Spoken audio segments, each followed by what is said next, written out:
we go. So if anyone really doesn't want to be recorded, inviting you to keep your camera off and maybe give yourself a pseudonym. We'll see what you come up with. So another warm welcome to all of you. My name is Liz Williams and I'm chair of Mindfulness Wales, which is a huge privilege because, you know, just the support we get, the networking, the interaction with all of you and with people across Wales and much wider than Wales is just absolutely stunning. And tonight is about us exploring possibilities. And I'll talk a little bit about how it came up. Exploring possibilities with Frazzled Cafe, just to see if there is anything that we think might be really of use to Wales. So how we're going to do that is that we're going to have a settling practice, put our money where our mouths are. We'll have a mindfulness practice to start the session. And then we'll talk a little bit about what the meeting, the aim of the meeting there, and introduce our Frazzled Cafe team. I'm really delighted to welcome Alex Sanderson, the CEO, and Natasha and Becky and Robin and Gareth, who are here representing Frazzled Cafe. And when we've had their presentation, we thought we'd just have a short question session there, and that's for clarification.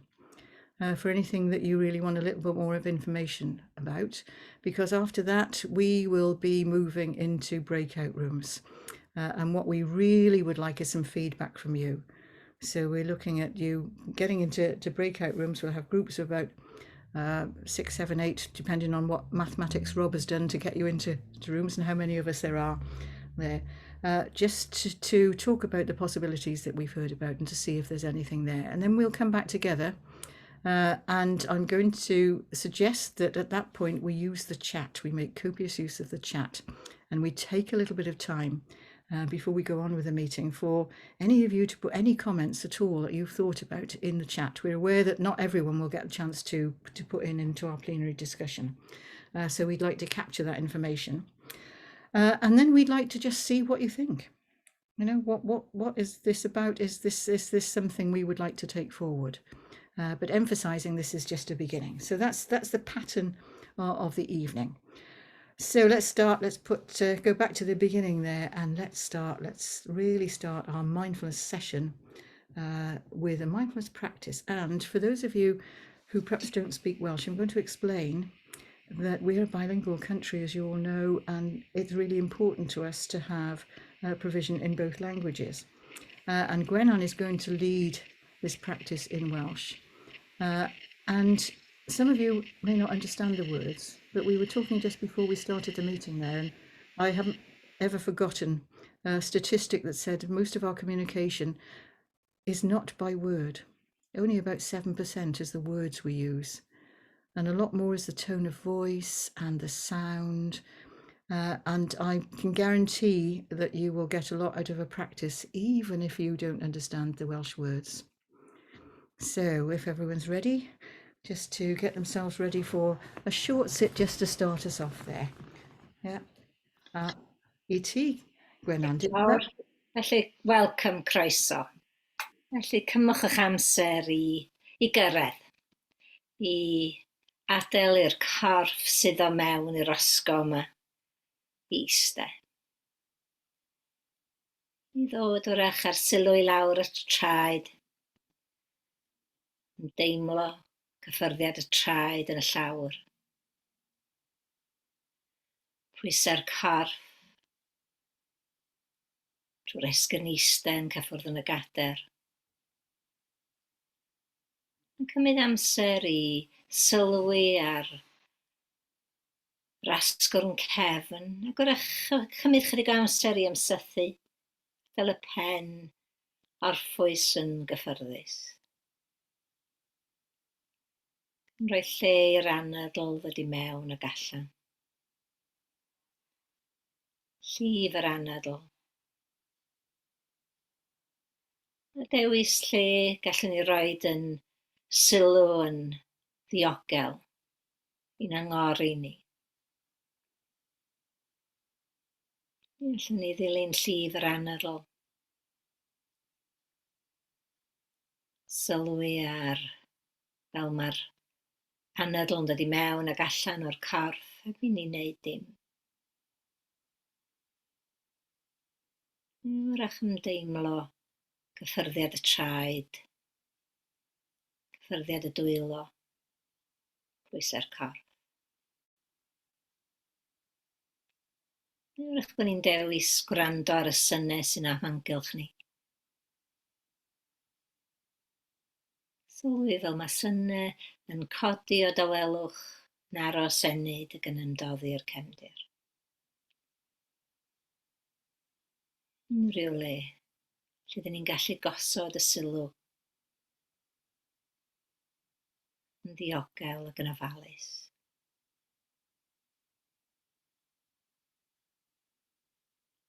Gwrach wrth gyrraedd, wrth ymdawelu, wrth arafu, gofyn sut ydw i heno. Sut mae'r meddwl, gwrach bod y meddwl yn brysur. Sut mae'r corff. Wrach fod neu deimlad anghyffyrddus neu cysurus. Rhoi lle be bynnag sy'n yma. Fel y gymau o. Ac geisio, gwthio dim i ffwrdd, ddim ond bod yn agored i be bynnag sydd o'n blaenau ni ar hyn o bryd. Gwrach cymyd anadl neu ddwy yn ddyfnach. Anadl i mewn ac anadl allan. Anadl i mewn ac anadl allan. Ac yna pan fyddach chi'n barod, os di'n teimlo, os di'r llygad i bod ar gau, yn ei hagor nhw. Os ydych chi'n teimlo fel symud y corff, yna gadael i'r sgwyddau godi a disgyn ac wrach ymsythu'r breichiau i fyny.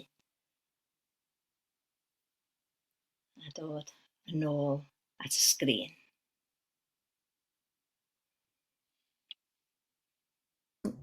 Diolch yn fawr iawn, Gwennan. Roedd hynny yn hyfryd. Yeah, thank you so much, Gwennan. That was lovely. I enjoyed the music and most of the words. That was really, really lovely. So now perhaps we're in the mood for creativity and anything else we want to do. Perhaps we've made a transition into a different mode from the busyness of the day. So just a little bit of an explanation of how we got here today, what inspired this really. And some of you will have been here. You will remember that in December, Ruby Wax did a session for us. And at the point where she talked about Frazzled Cafe, there was a buzz around the Zoom room and in the chat. And just really, you'd feel it, really interesting how you can feel things across Zoom, but you know, it does seem that you can. And lots of interest. And what even more interestingly, within a few weeks after that, we'd had approaches from several groups saying, do you know what, this we could do with some specialized provision, something a little bit specific on this one. Would that be possible? And of course, we didn't know there, but we actually have got a common board member in Chris Ruan between Frazzled Cafe and us, Chris was able to get us together for a really open and constructive discussion about what might be possible. Now, Mindfulness Wales is a small charity. We aren't a provider, and so this wouldn't be for us to provide. But what we are is a networking group, and what we do have is a way of getting people together and having the discussion and just putting things in front of people. And that's what the role we're playing today. This is about just let's find out what might be possible, see how it lands with you, and see then move on to what we think might be possible, what might be the possibilities, following up from that frisson of interest that we had in December that just was too exciting to ignore. So I'm going to hand over now to Alex Sanderson, who's CEO of Frazzled Cafe. And Alex and her team are going to tell us a little bit about how it works so that we have a better understanding of what the current provision is. And then, as I say, we'll have a chance to ask maybe a few clarification questions before we have a discussion about what we think might be the possibilities. And that's absolutely open. It might be that we say this is really good provision, it's fine as it stands. Or we might think maybe there is some room for something more specific. And one of the obvious ones that comes to mind is some Welsh language provision with our commitment there. But there'll be lots of others, and I won't preempt your thoughts on that. Let's see what comes up. So without more ado, I'm going to hand over to Alex and the team of Alex, Natasha, Robin, Becky and Gareth. And thank you so much for coming to talk to us tonight. Thank you so much, Liz, and thank you to everyone at Mindfulness Wales for facilitating this. Thank you to Chris, and thank you, Gwen. Although we don't speak Welsh, I certainly don't speak Welsh, that was absolutely beautiful. Thank you so much for that. That was really moving. Thank you so much for everyone taking the time to be here this evening. It's certainly a gorgeous day here, and I hope it is there too. So thank you for being inside in front of the computer, or outside in Chris's case. It looks like you might be in the garden for this evening. So it's really lovely to have you here. Yeah, it looks beautiful. The team and I are going to take you through a short presentation that we've got, which details everything that we are doing at Frazzle. So I'm just going to screen share now, and hopefully that is going to leap into action. There we go. So my name is Alex, and I'm the Chief Exec at Frazzled, and I'm here with my team who are going to introduce themselves as we go through, as we just do a whistle-stop tour of everything that we do at Frazzled Cafe. And then, yeah, exactly as Liz says, we can then talk about the possibilities and see if there's any way that we think we might be able to work together in different ways. And we're very open to ideas and suggestions, so please don't be shy about coming forward with those. So my very brilliant staff team are mostly here this evening, and Gareth is one of our attendees who is going to talk us through his experience with Frazzled at the end of our presentation. Who's not here, we've got Lindsay, who's one of our brilliant volunteers. Ruby obviously isn't here, but was here, joined you last year. And then we have an exceptional team of volunteer facilitators who deliver the meetings for us. So we really couldn't function without them. And they're brilliant. They tend to have a background in psychotherapy or counselling, although as you will find out, that's not not an advice service, we're not a therapy service, but we are really nothing without the team. So, and they will introduce themselves as we go through. In a nutshell, what is Frazzled Cafe? So we are a UK charity, and we provide facilitated safe spaces for people who are feeling stressed, overwhelmed, or to use our preferred word, frazzled, where they can come together and share how they're feeling in a small group setting, which is safe, confidential, and where they can be free from judgment. We run our meetings on Zoom every single day of the year, including Christmas, because the team are amazing. And they're there for anyone who needs them. They're free. Anyone can book on and be included to talk honestly and openly about how they feel. We don't provide counselling, therapy, or advice. So if someone is in crisis, we say, there are lots of great organisations out there, and refer them to those. But what we do provide is a welcoming, supportive community of human beings who are all struggling, as we all do, with the everyday stresses. And really, we see ourselves more as a preventative service. Again, so many fantastic organisations exist to support people when they are in crisis, but there's not a lot that fills that middle space between someone being fine and someone being very unwell. So we like to think that we're in that space and trying to head off issues before they become so overwhelming, they're out of control, and it's a far higher level of intervention is needed. We were set up back in 2017. Ruby went on her book tour, and everyone under the sun seemed to have an incredibly personal story that they desperately needed to get off their chest in a way that made her think, I wonder if they maybe just don't have anywhere else to go, and that's why they're sharing such a personal story in an arena of 10,000 people. So from there, the idea of Frazzle was born, and we were originally set up in conjunction with M&S. So we ran our sessions in their cafes after hours, where people could come if they happen to live near a cafe and talk. And then once the pandemic hit, obviously that was no longer viable, so we moved all of our services online, and we now hold our meetings on Zoom every single day of the year. I'm going to hand over to Natasha to talk you through a bit more about how we work. Hi everyone, my name is Natasha. I'm Director of Programmes, and I'm just going to tell you a bit more about the programmes themselves. So we run our Facilitator small group meetings every day of the year, as Alex mentioned, 365 days of the year, for around 10 people in the meeting. We also have the larger fortnightly meetings, which Ruby hosts for us. Extensive training is very important to us, so our facilitators are trained to manage the space and the conversations with our Frazzle Cafe set of guidelines and rules to ensure that everyone that would like to speak gets a chance to, that the topics of conversation are appropriate for the space, and that attendees are both present and respectful of the space as well as one another. We recognise that different people have different needs, so the Frazzle Cafe service is flexible and participants are welcome to attend meetings with the frequency to suit them. Some drop by once in a while when things are tough.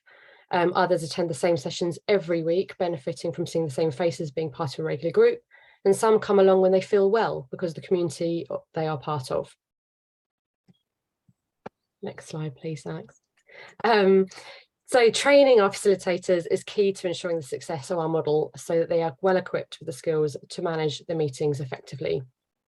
Any potential facilitator will go through a maximum of a 16-week training process, depending on their training needs and experience. This will consist of one-to-ones with myself discussing behaviours and person specification, as well as just the general fit between the individual and the facilitator role. We'll then ask them to attend meetings and observe the meetings, feeding back on their experiences and any challenging situations and disruptive behaviours they may have witnessed and how those were handled.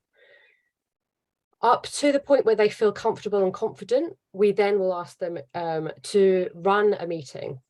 This will be open to members of the public and our regular attendees, with the note that there will be a training session. And within that, they'll also have an experienced facilitator with them to support them if they need that support at any point. Usually in the past, they run 4 or 5 of those, and then they feel confident enough to then run a meeting solo for us. So with no background facilitator support in the room, and they will just crack on and hopefully have a really wonderful time with their new group. What doesn't stop at any point is check-ins and feedback and support with the Frazzle Cafe team throughout, and this continues well after the training sessions and programme. And we also offer mental health first aid training to all of our facilitators, and what we've just starting this year is suicide awareness training as well. Once the training programme is complete, we will continue to support and assist most weeks, and we'll get feedback on every meeting that they run to make sure that everything is smooth and there are no issues for us to talk about. Whilst we put the same level of care and rigour into training any facilitator, we have an agile and scalable model that allows us to train as many facilitators as we require to meet the demand with a relatively short turnaround so that we can meet our partnership's needs. Great, I'm going to take over from there, Natasha, for the next slide.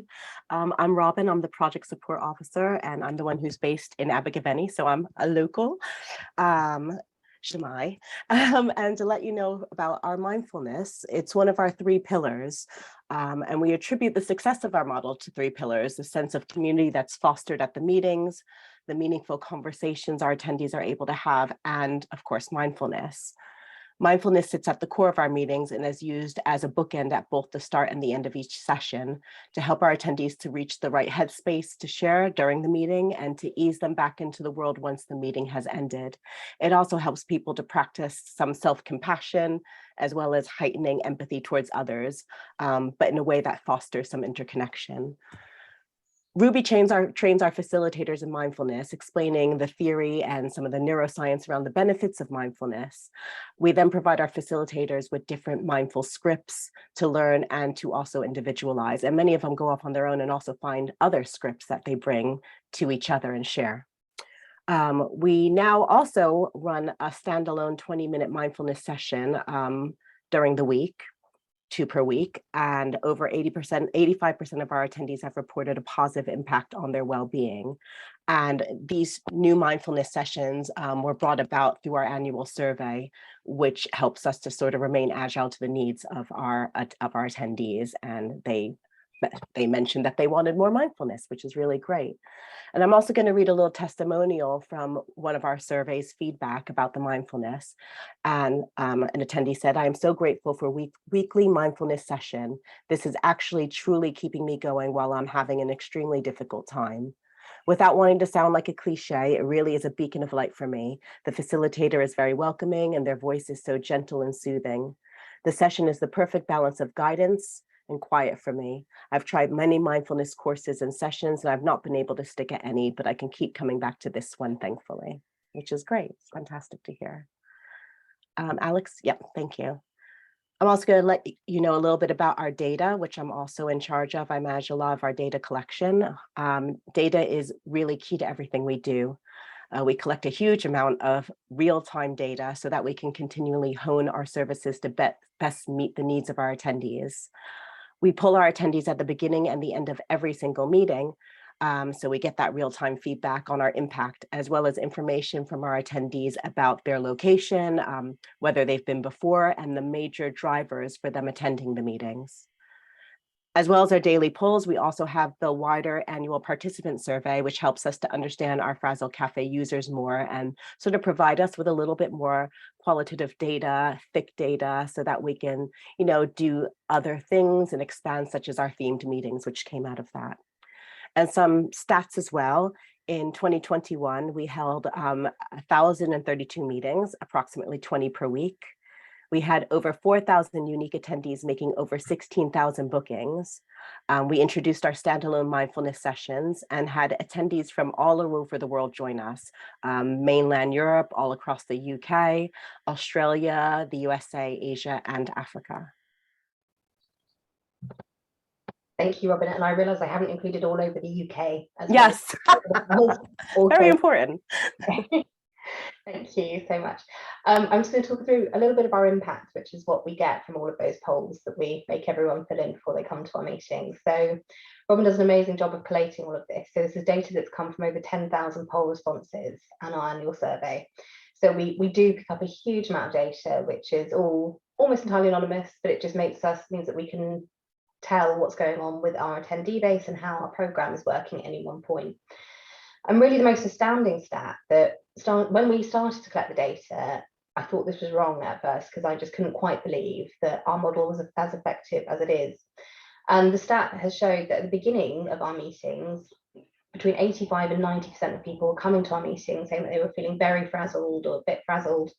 And by the time that hour was up, that had gone right down to 24%. So that's over a 70% decrease, meaning that for every 10 people that come in to a frazzled meeting, 7 of them leave feeling better after just an hour, which we think is just absolutely incredible. And my team's slightly sick of me saying this, but when you look at the stats for people who improve after 6 to 8 weeks of taking an antidepressant, it's between 4 and 6 in 10. So really, we're not saying we're a replacement for antidepressants, but we are saying we are in a very, very effective model after just an hour. For each one of our meetings, on average, 75% of our attendees have been before, which again, we're so proud of because it shows they've really got value out of the meetings so much that they want to spend more hours with us and feeling better each time. And the other thing that really came up, although there were spikes during COVID, through the Russia invasion, it was very clear in different reasons for people joining, it was very, very clear that the major drivers for people attending were people feeling isolated and lonely. And of course, you would expect that over the pandemic, but that's really continued. And that's been so interesting for us to think about how do we shape our services to try and manage that massive demand that we have in people who are becoming increasingly isolated. Just on the stats there, so 99% would recommend us to a friend, 98% would read book, 49% love the feeling of community and connection, and 48% have really found the meetings have helped them with resilience and being able to cope.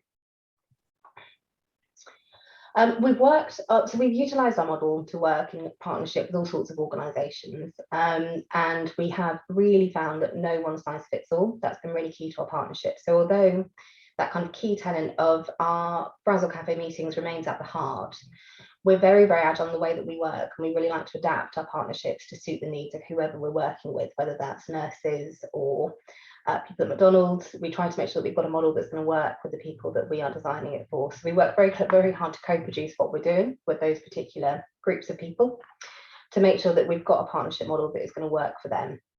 So what we've really found that works in workplaces is we provide one of our facilitators, because we found that having someone external come in helps with a feeling of confidentiality, where people in a workplace can come together and talk, often for the first time in their workplace, about how they're really feeling and how they're doing. And you get some very, very moving reveals about how people are doing at any one point.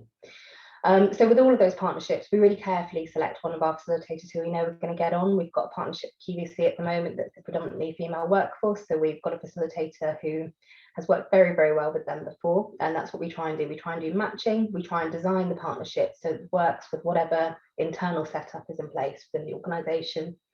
For some of our law firms, the junior lawyers, for example, we found weren't comfortable disclosing their concerns around wellbeing with their very senior partners. So we had to find ways to manage that. So we put a lot of work in to try and design our partnerships to make sure that whoever is attending is going to get the absolute most out of them that they can. We have a slightly different partnership that we've just launched. I'm going to hand over to Natasha to speak about that. Yes, so we have a bespoke partnership with Harpenden Trust, which is a community near London, and their Harpenden Trust organisation was concerned about their local residents and the well-being of those people. So we work closely with them and co-produced a model where we have trained some local volunteers who are interested in mental health and wellbeing to become facilitators and deliver Frazzled Cafe meetings face-to-face at a community on a weekly basis. It's very early stages still, so they launched Valentine's Day, February 14th this year, but it's been very successful so far with a growing number of residents attending the meetings. And most recently, they have had residents that have been signposted to them from local GP surgeries, as well as a local food bank and word of mouth. So we're very excited about how that's going to turn out. Thank you, Natasha. I'm going to hand over to Becky to give some more detail about a project that we're just sort of starting on around carers. Okay, so you've heard how adaptable our Frazzled Cafe core model is, and you've hopefully gathered that our the sessions that we run every day of the week, week in and week out, are open to everybody, and that is actually a core part of the work that we do, that we are open to everybody, and everybody who's feeling frazzled and overwhelmed and stressed comes into a room with other people from all walks of life and from all different parts of the UK and further afield. And that's a real strength of Frazzled Cafe, that we create these lovely communities where people feel comfortable in order to share with one another.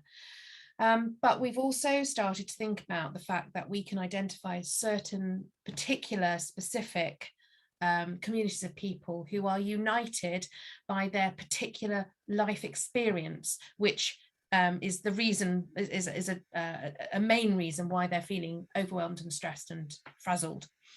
And so we started to think that we should perhaps adapt our model to specifically target groups of people who have particular reasons why they are stressed, overstressed and frazzled. And we thought that one of the most overstressed groups of people in the UK would be unpaid carers. And so we contacted the team at Carers Trust, which is the leading charity representing unpaid carers in the UK.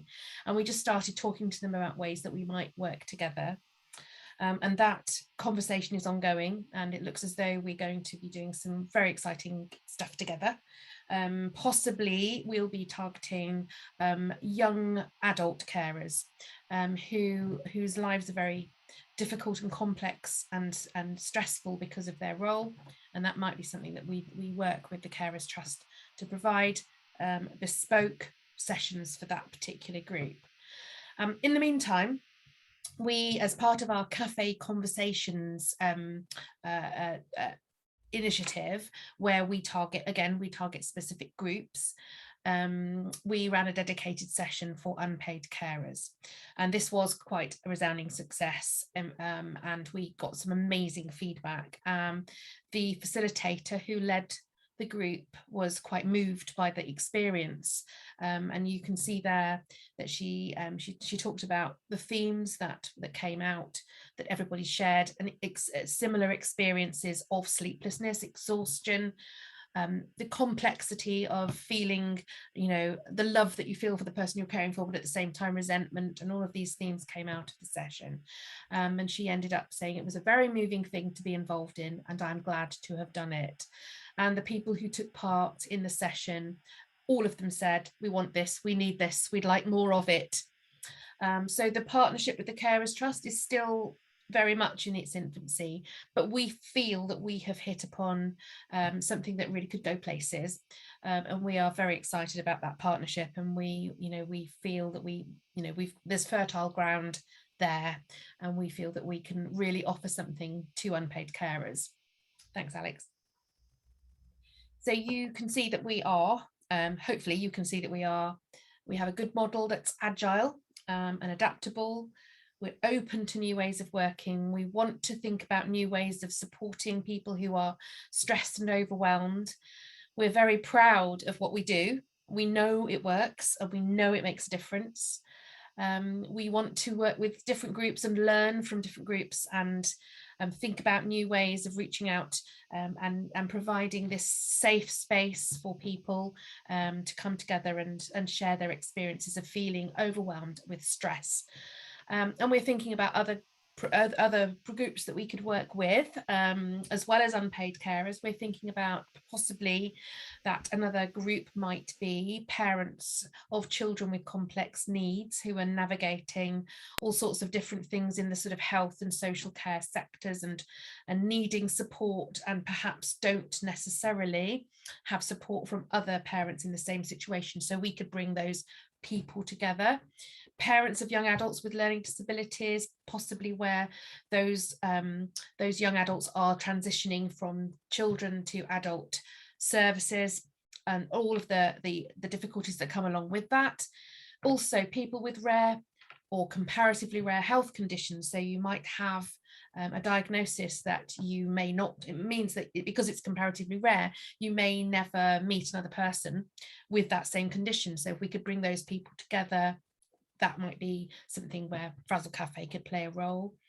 We're also thinking we'd love to work with older people who are becoming less mobile and less independent, and dealing with this very stressful and difficult time, this sort of like phase in their life. And possibly it would be helpful for them to be in a Frazzled Cafe session to talk about how that feels and what they're going through. Those are just some examples. That the sky's the limit, and it would be lovely if people in Wales could come to us with more ideas about ways that we could work together.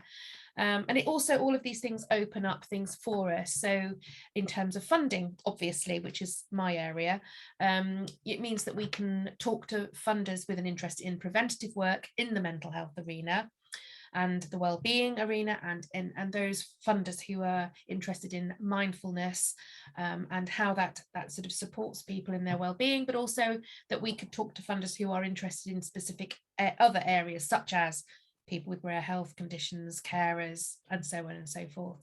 So we're really excited to talk to you today, because blue skies, there's so much possibility, there are so many possibilities out there. Thank you so much, Becky. Thank you. And that's it. That's the kind of whistle-stop tour of everything we do at Frazzled. So again, just to echo everything Becky's just said, and the whole team has said, thank you so much for making this time, this space here. It feels very, very exciting to be here to talk about possibilities for ways that we might be able to bring Frazzled into Wales. We've got, as everyone has kind of said, we've got a really, really adaptable model, and we're very keen to work with different groups who, we feel could benefit from this. We've got a model that we know works, even to a level that I did not believe for quite a long time, but we have a really effective model that we know can make a difference in people's lives. And so just the chance to be able to have these exploratory conversations with you, to think about ways that we might be able to take this further, is really exciting. So thank you again for making the time for this. I'm now going to hand over to Natasha to introduce Gareth, who has been coming to our session. So over to Natasha and then Gareth. Thank you for being here. Very quick introduction. So Gareth is one of our wonderful attendees who we adore. He comes along to our meetings and shares with the groups regularly. You all know that he lives in Wales. The accent is a bit of a clue. And he's delighted to be here to talk to you all about his experiences with Frazzled Cafe. So over to Gareth. Thank you. Hello, nice to meet you all. I've literally got nothing prepared because I wasn't sure how this was going to go, or what even was the sort of direction of it. So the first thing I'd ask is, how long would you like me to tell you my experience? Is it a couple of minutes, or is it 5 minutes, or how long? I think we were thinking up to 5, Gareth, if you would. Up to 5 minutes, okay. Perfect. So in that case, I'll start at the beginning. Because I did a lot in 5 minutes. Basically, it doesn't matter why, but I'd reached rock bottom for many years. And every time I thought I'd reached a different rock bottom, there was another one beneath it. And I'd started to sort of learn about mindfulness and many other things as a way of trying to dig myself out, because I reached an ultimate rock bottom where there was a kind of crunch moment where you realize you've got to sort of take it seriously, or, you know, you don't know where it is. You don't even want to think where that was going next.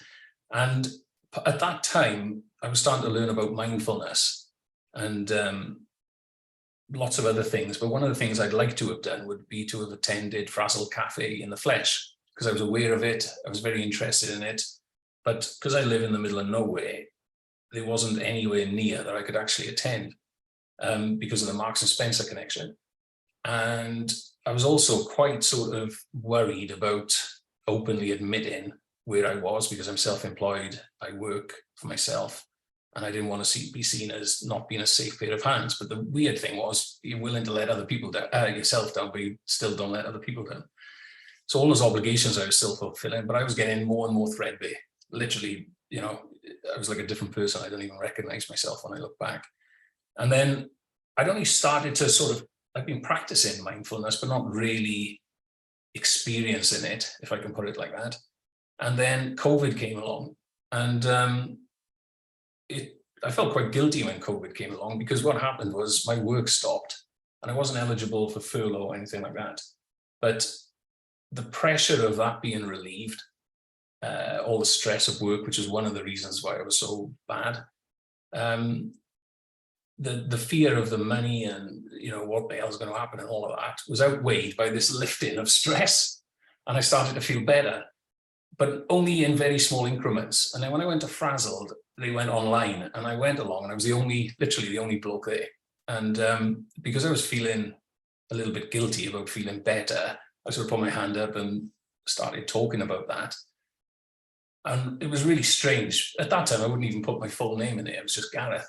But there was another lady there who was a facilitator that day. I can't remember her name, but she had glasses. She's not here tonight. And she said in one of the breakout rooms how she felt the same. And how it was quite nice to hear that, because she was feeling guilty about it as well.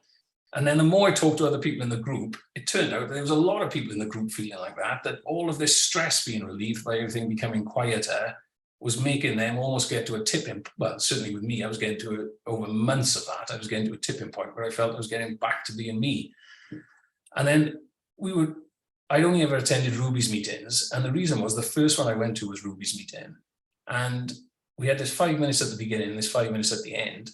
And I learned so much in doing it, guided by Ruby, compared to all the books I'd read and all the times I tried to practice on my own, that I kept coming back to Ruby's meeting. And what happened then was, I realized that I wasn't alone.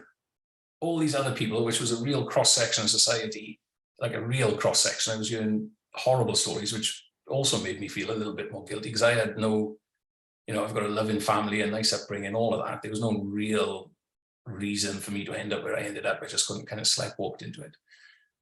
But I realized we're all the same. And actually, I didn't feel quite so alone. So when I was like super, super depressed, the only time that I ever felt slightly less alone is if I met someone else who felt the same, which is very rare, because if you're not talking about it or open about it, it's like a vicious circle. Whereas when I went to the meetings and I started to meet other people who felt like that, it generally, it was uplifting, to say the least. So when I would leave, I'd felt like I was A, not so lonely, but B, I'd kind of had a benefit from doing the 2 mindfulness sessions with Ruby. And, you know, it was palpable. I could really feel it. And then I started practicing more, and I started coming more. And then I was changing my life generally, but I still kept coming. And there was a point where I realized that I was kind of not really needing to keep coming anymore. But I still wanted to, because I still felt connected to quite a lot of the people that went. And it was about really wanting to see if the things that I anecdotally had, so the things that I'd learned about myself, I would just say, and then sometimes someone would say back how helpful that was. And I experienced the same the other way. So me listening to other people's stories, nobody was ever giving me advice or anything like that, because that's not part of it and that's not what it's about. But just in listening to other people and hearing their stories, I learned a hell of a lot. Even something as silly as some of the best books I've come across have come through other people saying, I always help them. And it's kind of like it was one of the major elements of what turned things around for me. It's not on its own, it was part of lots of things, but it was certainly a major part of it. And to the point where, I won't go into it now, but I'm doing something now, which I'm only really doing because I went to Frazzled Cafe. And I'm an architect by trade, but I haven't done much architecture for 6 months. And I'm not sure how much more I'll do in the future either, because I'm genuinely trying to help people now. And I've wanted to do that for sort of 30 years, but never found a way to do it. And then one day I showed something that I'd worked out for myself to help myself see how I feel, literally see how I feel. And I showed it to a couple of people in the group and they said, oh, you've got to show this to Ruby. I showed it to Ruby. Ruby was taken with it. She mentioned it in her last book. So I thought, oh my God, I got to take this seriously. So then I designed it. And then when I showed that, a couple of people wanted it. And I thought, oh my God, that means I've got to do it. And again, it's a bit like when I was depressed. I didn't really care about myself. I was caring about other people. And that's a bit like this. I go in the sea every day and I go with a friend. And half the time, neither of us want to go. But the only reason we go, or the main reason that why both of us keep going, is because it's like a buddy system. And we've worked that out, that half the reason we go because we don't want to let the other person down. And I think that's a pretty good way of thinking of Frazzled. So I still go, not as frequently as I used to, because I feel guilty taking a place, that someone else could benefit from. But I do still go. And I would say it's brilliant. And I'll continue to help them as long as I possibly can, because they helped me when I was really bad. And that's it. Is that 5 minutes? Perfect.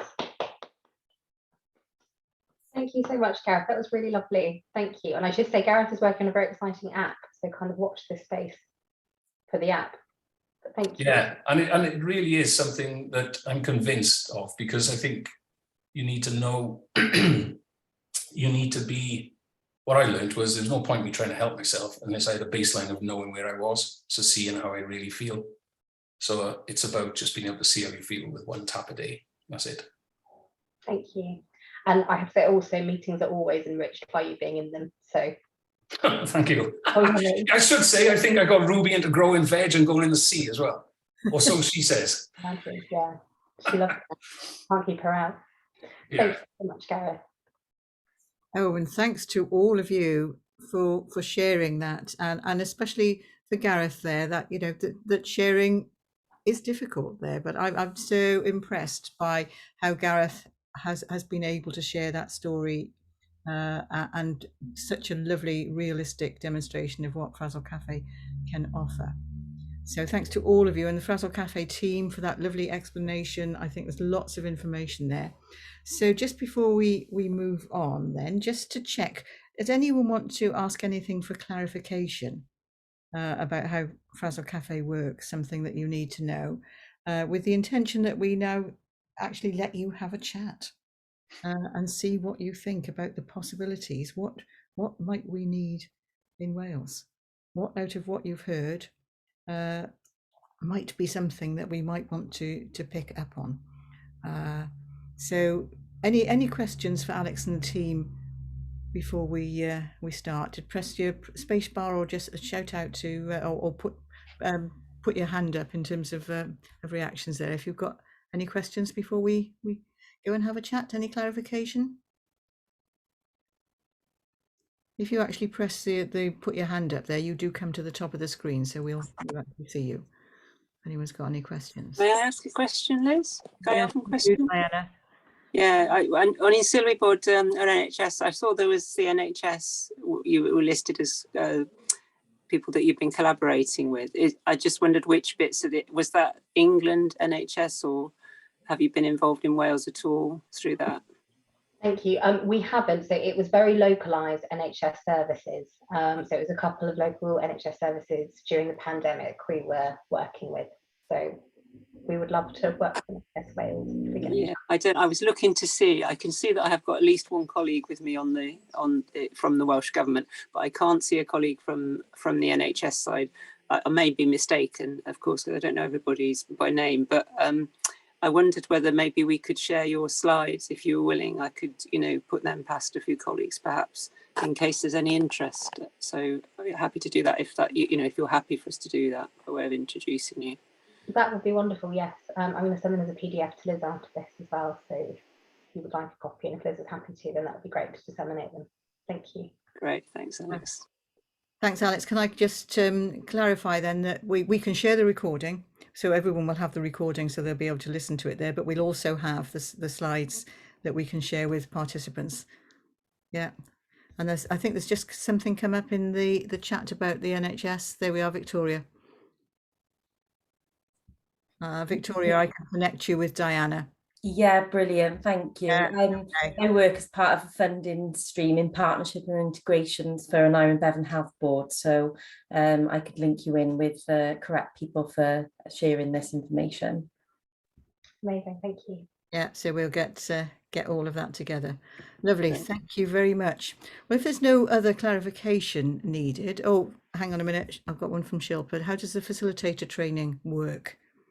Can you give us just a moment on that, Alex?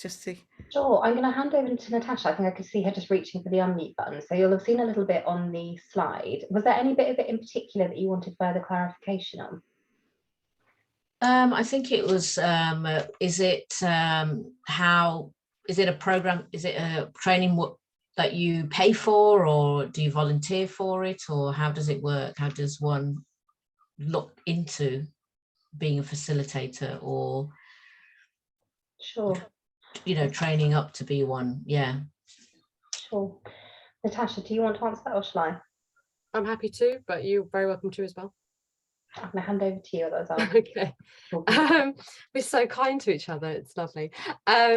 So in terms of becoming a facilitator, for our core program at the moment, we are at the moment full. However, we're going to be opening up probably later in the summer. So that's for our core program. But in terms of our partnerships, it is completely free. And it would be even if it's for us as well. It is a 16-week program, and that's just it is 16 weeks purely because we want to make sure that people are comfortable and confident enough before we go to the next stage. But a lot of them are passed a lot sooner. You just do as many meetings as you want to do with support, and then you'll go solo, and then we'll get to see how you go at that point. But that training program is also an ongoing shortlisting program. So at any point that you feel like this isn't for you as a role, it's perfectly okay to walk away without any owing to anyone of any description, really. Does that answer your question, or have I? Yeah, and just to jump in on that, so when we are training facilitators for our core program, there's no cost there. What we don't do is kind of train people and send them off out into the world unless there's kind of a partnership attached, just because we've got a fairly comprehensive program of observation and support that's ongoing. And also just to cover up, because we're a tiny charity, so just to cover our costs, we provide that training when we're working in partnership with someone to make sure those places are funded, whether that's by the organisation we're working with or externally funded as part of the partnership model. Thank you, Alex. I've just noticed thank you about a link with CVCs, and the answer is, I think, no, but we are looking for that. And Chris, who is linked to everybody, you'll notice, but Chris has also got a contact with CVCs, so we'll be looking to pull those in as well. So if you're ready, then I'm going to ask Rob to put us into breakout rooms. But before we go, just to roughly guide the conversation there, it's about, would it be good to have any specific provision? Or does the general provision that we've had described do what we need to do? And if we do think there's a specific area we'd like to cover, what would be our priorities? And then the next partnership part of that would be to identify who might be the key organisations. We've already had the suggestion that we'll have a bit of an NHS group coming out of this, to maybe think about how to go forward with the NHS there. Who might be the key organisations? Because this is just an exploratory meeting. So the question we'll ask at the end is, do we need to take it further? If so, how and with whom? But that's open to you. So I'm going to ask Sophia perhaps to pause the recording, and Rob will put us.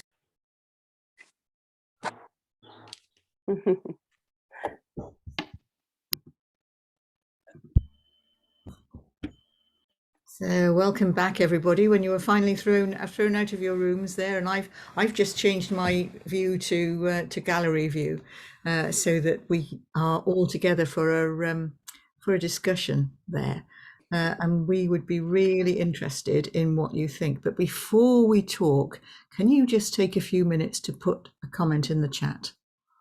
Just inviting you just to take the space there. We would love to know any of your thoughts, and if you can put them in the chat, it does mean we can actually download the chat and we can capture it, and not everyone will get a chance to talk or even want to talk in a plenary session there. So inviting you all to just to put in the chat any comments you've got, reservations or anything else there. We would just love to capture a little bit of response.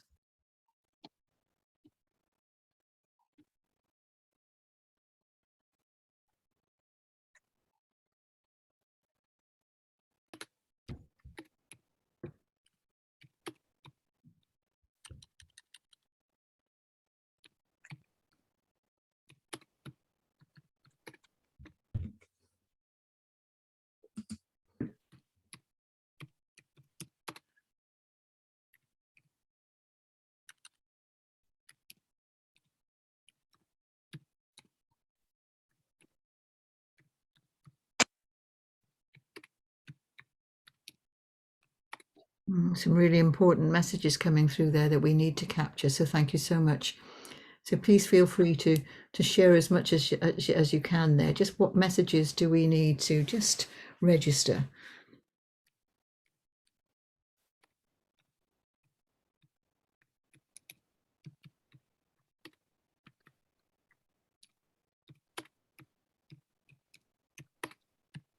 And Sarah's come up with teachers as one group. We've talked about that, and picking up Alex's comment about lawyers needing, perhaps junior lawyers and senior lawyers needing a different room. I think that same applies in education. Senior leaders perhaps needing a different space, and I think probably in health too, you might need some different ones there.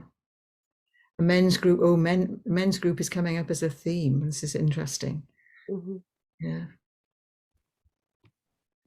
Oh, but definitely a real shout out for the something for the legal profession. Do you know, so many professions are under such enormous expected to be professional and strong and just keep it all together.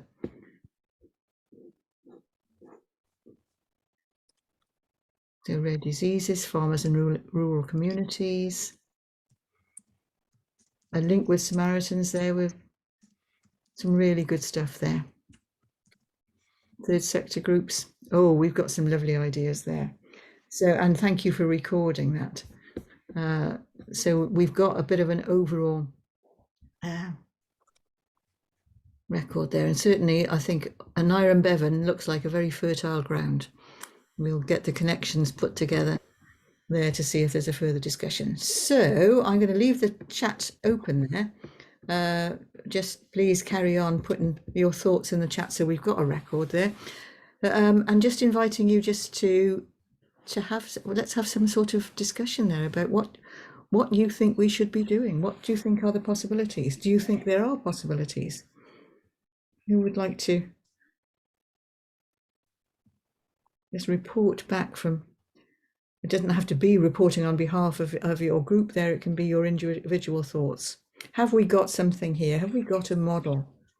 A model of with a quality training program that might be transposable to some of the areas we thought about. Philip, do you want to come in there? Yeah, thanks. I mean, I think there's a massive range of possibilities, and that's probably part of the issue, isn't it, in terms of the kind of size of the organization and what they can deliver. It's I don't have the solution to this, but it's how we go about selecting the most, if for want of a better term, the most worthy kind of candidates, because I can see just from the chat bar, from the discussion that we were just having, a myriad of situations where something like this is going to be really, really helpful, which could become quite overwhelming, I suppose, for Frazzled Cafe, unless they kind of multiplied greatly. So not a solution, but just a thought, really. Alex, do you want to come in on that one?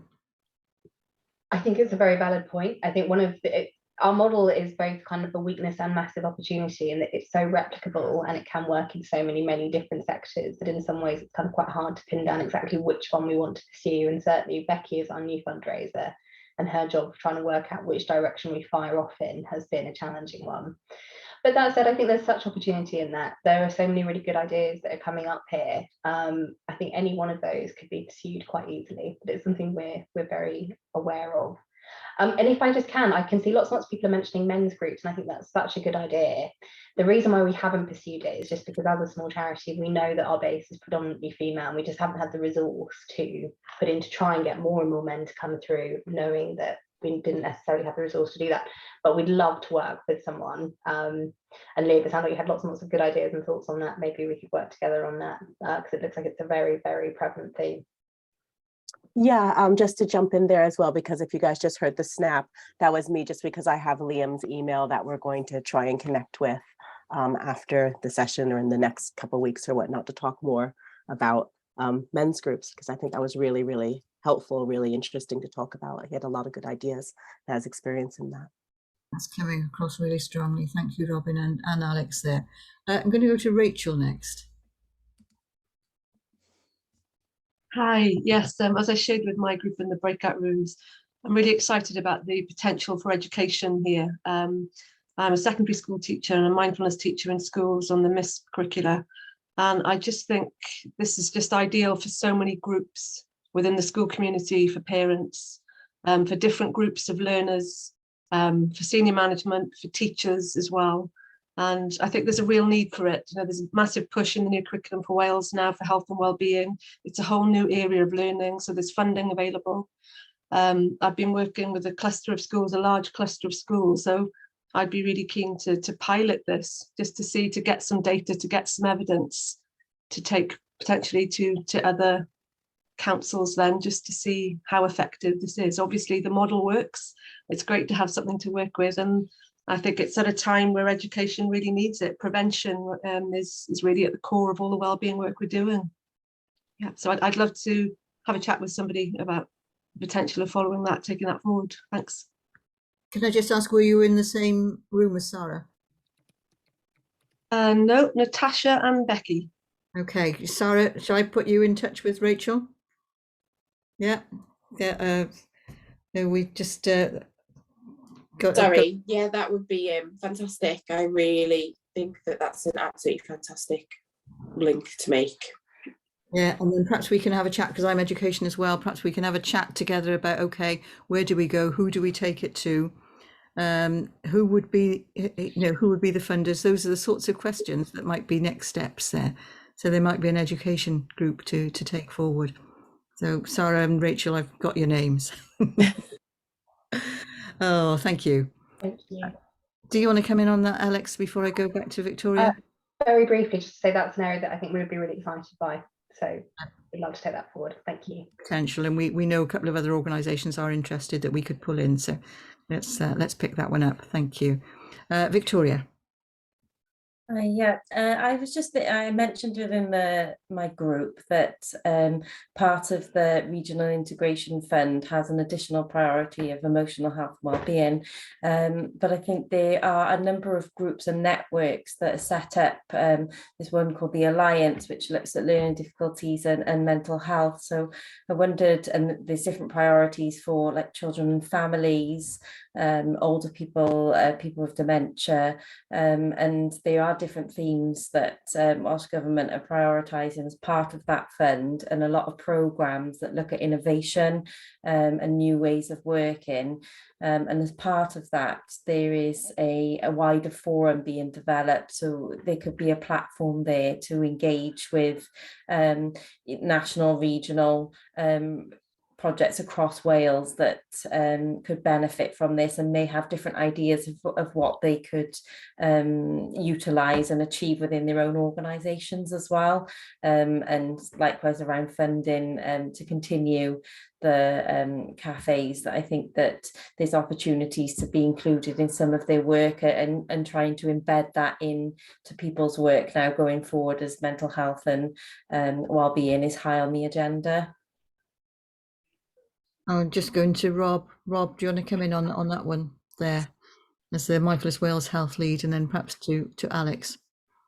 Yeah, well, I've just connected with Victoria via direct messaging, so we're going to speak outside of this meeting. But just, yeah, I work. I'm a trustee with Mindfulness Wales, but I work in mental health and disability division at a primary care level, and also with Bangor University with mindfulness. So I kind of. I'll talk more about that outside of this, but yeah, it would be really interesting to hear what Victoria says when we have a catch up, and then we can feed that back, can't we, to you at the meeting. Do you know what is so exciting about this is we're already making little networks that will, you know, and the advantage of Wales is that we can get to people who know, you know, someone who knows somebody who might be able to get this done. And you know that's actually happening around the screen at the moment. It's pretty tremendous, I think. So we've got a bit of a health group growing, got a bit of an education thrust. We've got men coming up as something major. And Philip, you wanted to come back in there? Yeah, thanks. Yeah, it was just to say really, as I said in the chat, I came into this from the perspective of being a lawyer in the Welsh Government, being a male lawyer in the Welsh Government, and that kind of professional aspect that kind of pushes the emotions down, and just gets on and delivers the you know what needs to be done. So when I came into this, I was thinking about it in terms of kind of male group professional lawyers in particular, and what we can do. But then obviously being part of the Welsh Government, as Diana I think is still on the call, will know, you know, the importance of mindfulness within the Welsh Government. It could be broadened out, you know, into the civil service in the Welsh Government. It could be broadened out beyond that into, you know, what we're talking about in terms of one public service, and also our connections as the biggest legal department in Wales, actually, in the Welsh Government, our connections with the broader UK government legal service, legal department. So we've got avenues as well there to kind of, you know, kind of move this around, if I could put it that way, if it was something that would be of interest. Oh, thank you, Philip. Diana, I'm going to just ask if there's a route forward there that you can see in Welsh Government. Yeah, I lost my visuals. Yeah, happy to talk to Phil. And I guess, I mean, is it, Phil, is it a question of you and I talking in the first instance and then roping somebody in from Frazzled Cafe? Is that? Very happy to do that. Look at it, yeah, because we'll need to maybe get a few ducks lined up, I think. But I'm quite tempted by the idea of using your department as basically a bit of a prototype for civil service, but also a prototype for lawyers, and, you know, possibly men as well. Maybe we could take a subset across all those things and try something out. I think that would be good. Yeah, so I'll take an action to get in touch with you as soon as I'm back at the kitchen table, and we'll have a chat, and then perhaps we can approach, if we approach Frazzled Cafe via Liz, if that's the right way to do it, I guess, if we haven't got a direct contact. I'm very happy for you to go direct there, but Alex, you need to see about mediating this. I am conscious about workload and you know what Philip rightly said about the extent to which we might overload you, but my sense is actually some of these things regulate themselves. Some of these things are going to take a long time to come to any fruition. Some of them might be easy, and we don't know which yet. So my feeling is that we wouldn't shut anything down at the moment. And if you feel overwhelmed at any time, then we would have to stop and prioritize. But that actually things will take their course and we may be able to progress several. I think that's right. It feels like, I mean, based on my experience with civil service, it's not necessarily going to happen overnight, for example. And so it may well be that things will just take time, and exactly as you say, Liz, will self-regulate. There may be things which can be quite quick wins and things we can sort out quite quickly, and others might take months or even years, and that's fine. We're very, very open to exploring different avenues and seeing what happens. I'm gonna pop our email for our main inbox into the chat, and so if anybody wants to copy that down and contact us, I usually check the inboxes and things like that. So for any further correspondence or any further questions, so I'm just gonna pop that in right there. That's helpful to anybody. And likewise, Robin, would you mind popping in our website just in case anyone hasn't been? Absolutely. To book on to one of our meetings, you'd be very welcome. Okay. I think from we would really like to know what's going on. I don't think we need to mediate, and I don't think we need to be a conduit towards Frazzled Cafe there. But we would, as Mindfulness Wales, we would really like to know about the result and the impact from this meeting.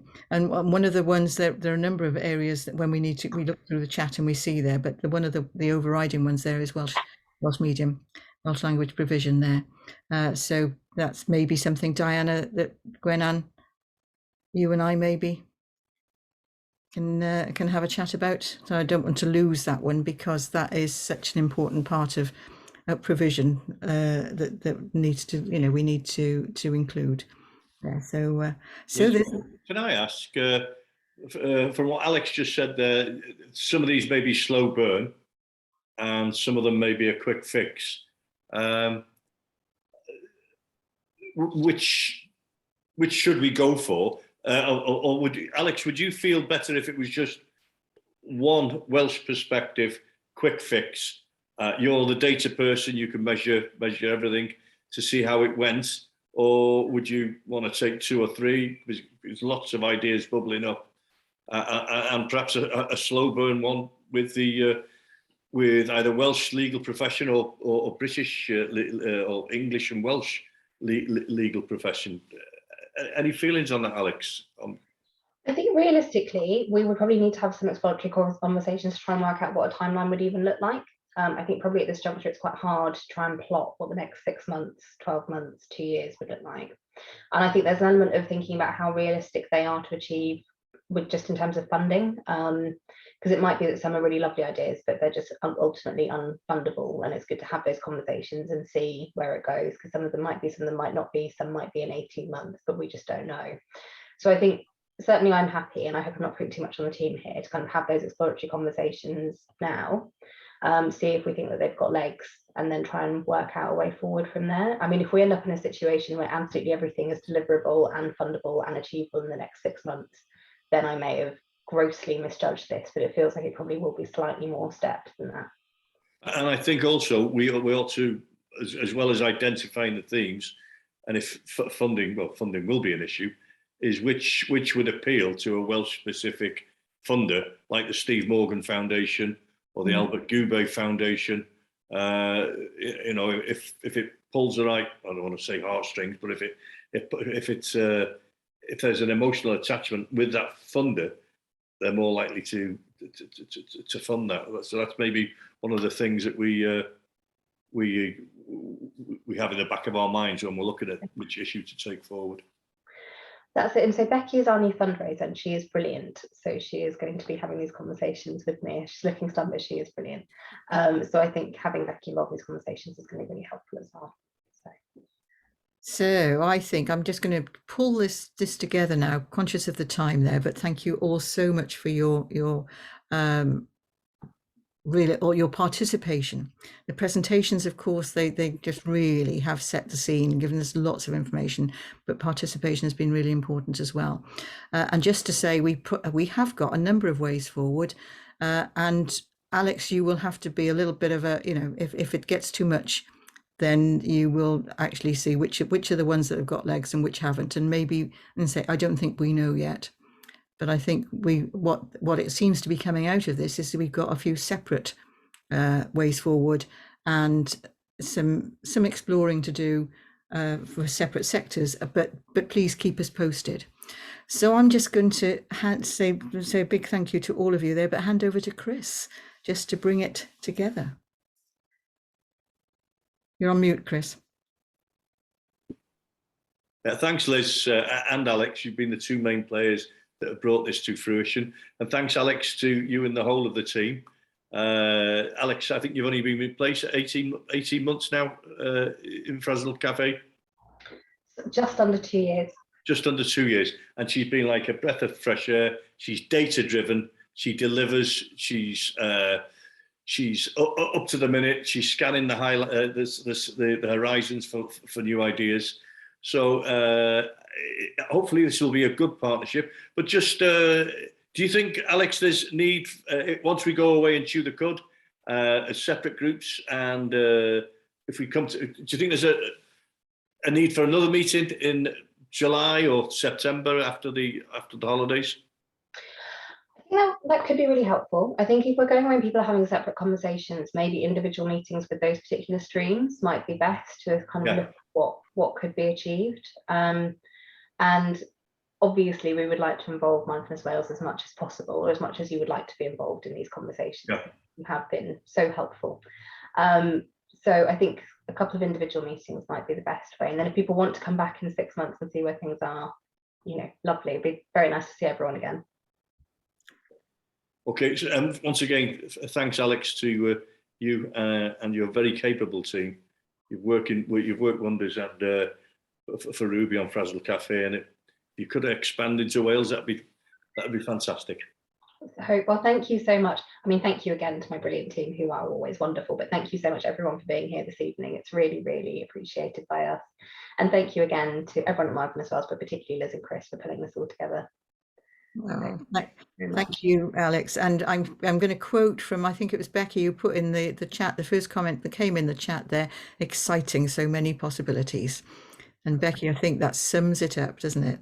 So let's see where we get, and maybe get together some point at the future there, just to see what threads are coming to fruition. So thank you all so much. So go well, have a good rest of the evening.